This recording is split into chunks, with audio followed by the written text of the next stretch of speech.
going over our next generation document submission real quick. And so we are moving away from emailing in documents for your transactions, and instead we're going to be using a website document submission. The website's super easy to use, color-coded. We're going to get into it real quick, but first, how do we get there? Really simple, either silvercreekoffice.net, silvercreekoffice.com, or scoffice.net. Basically, you have to try hard not to be able to get there because there are so many links that go to it.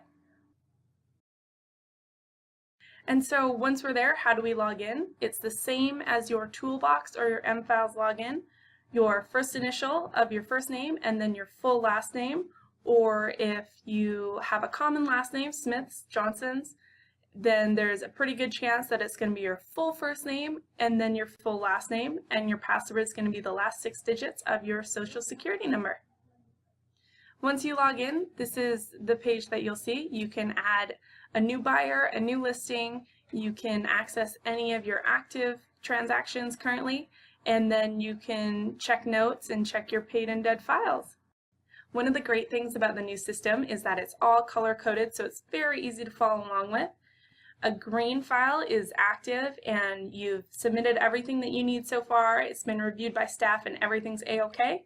A yellow file is something you've just submitted or updated, and it means that it still needs to be checked over by our staff or a broker. An orange file means that your transaction is set to close within the next week. And a red file is the one you really want to pay attention to, because that means that there's something wrong with it and it needs your attention. So in the case of a red file, you would go to this Action Required folder, and when you pull it up, it pulls up a list of all of your current transactions that need your attention. You can read the comments from the staff over here and then click on the address, and it'll bring you to the property page where you can add all the necessary files and update the documents that have errors in them.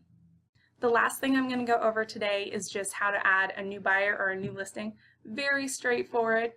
You'll click on the property type, depending on whether it's a buyer or listing. We're going to go through a listing. And then you'll be brought to this screen and you'll see that it's a new version of our contract submission checklist. So you won't need to fill that out separately anymore because it's integrated in. You fill out all the information you have and hit submit. Once you've done that, you'll be brought to this page where you can add all the documents that you have. The ones that are specifically labeled are required docs, so they will need to be added at some point.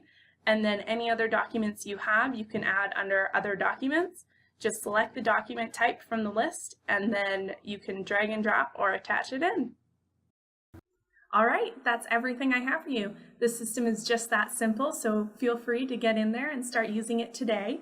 If you do have any other questions, we have tutorial videos available on the Toolbox under the Education tab.